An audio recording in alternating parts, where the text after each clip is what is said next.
kata mana the buspark ma wantie currently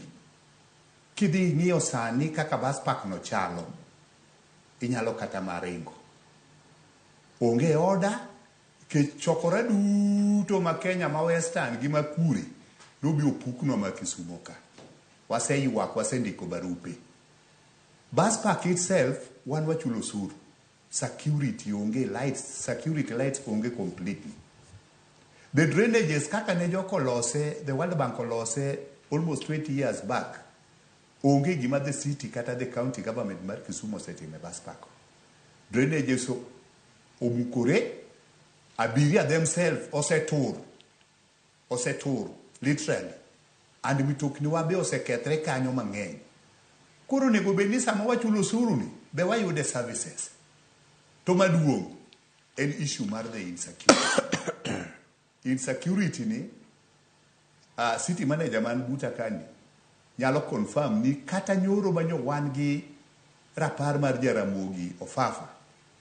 gima nyo wendwa manyo luongi oneno Kisumbwa ka giwacho ni ogicha giduogi koro city obed ni ler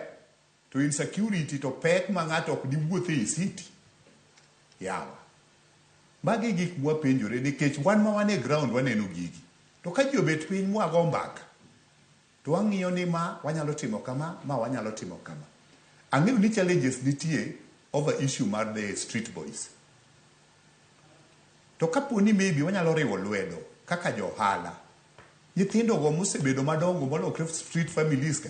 ng'eny gi be wase absorb waneno kaka wakonyre go moko wakete ka wash luoko no mtoki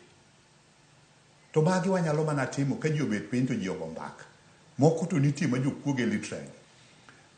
city manager wacho ni kwa dhi molem stake mar biashara marwa ana we on behalf of jomatatu 60% nyaka joka kaw koro kang'eyo ni matatu na mang'iewo ni to 60% wadhi miyo joka en ang'o en pesa mayudo in a day awene 60% awene jogweng kawacho kamano koso 60% ni ena Charles wekelo propaganda ka gima wacho adier makende wacho ni nitie trading area